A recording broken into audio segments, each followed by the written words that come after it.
નવજીવન સ્કૂલની સામે પોલો ગ્રાઉન્ડ પાસે ગેસની લાઈનમાં ભંગાણ થવાના લીધે દરેક ચેમ્બર જે કેચપીડ હોય વરસાદી ગટરમાંથી એટલો બધો ગેસ બહાર આવી રહ્યો છે, તમે જોઈ શકો.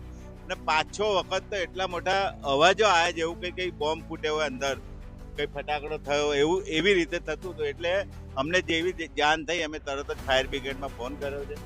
ફાયર બ્રિગેડના કર્મચારીઓ આવ્યા છે સ્થળ પર. કામગીરી ચાલે છે, પણ 1 કલાકથી તમે જોઈ શકો છો ગેસ લાઈનમાં એટલું મોટું ભંગાણ છે કે કામગીરી ચાલે છે તો પણ એ કંટ્રોલમાં નથી આવી રહ્યું. થોડા દિવસ અગાઉ જે કેચપીટો આગળ છે વરસાદી, એ 2-4 ફૂટ ઉડી ગઈ હતી. એટલે તમે સમજી શકો કે મુખ્ય નળિકા ગેસ લાઈનની છે.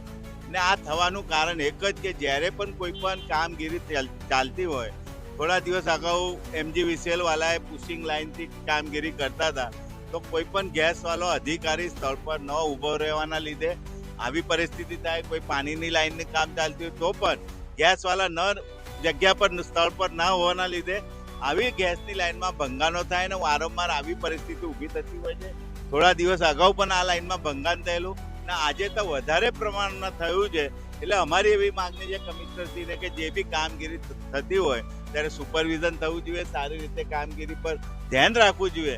અને સમજો સામે નવજીવન સ્કૂલ આવી છે, નાના બાળકો અહીં કેટલા હોય, બાજુમાં પોલો ગ્રાઉન્ડમાં લોકો રમવા આવતા હોય નાના બાળકો, તો કેટલી બધી મુશ્કેલી થાય. કોઈ બાજુમાં બેઠા હોય, કોઈ સિગરેટ બીડી પીતો હોય ને કેટલી બધી મુશ્કેલી થાય. આ તમામ જવાબદારી ધ્યાનમાં રાખીને ગેસ ડિપાર્ટમેન્ટ હોય કે MGVCL વાળાએ જોઈને કામગીરી કરવી જોઈએ ને ફરી આવો બનાવ અમારા વિસ્તારમાં ના થવો જોઈએ એવી અમારી માંગ.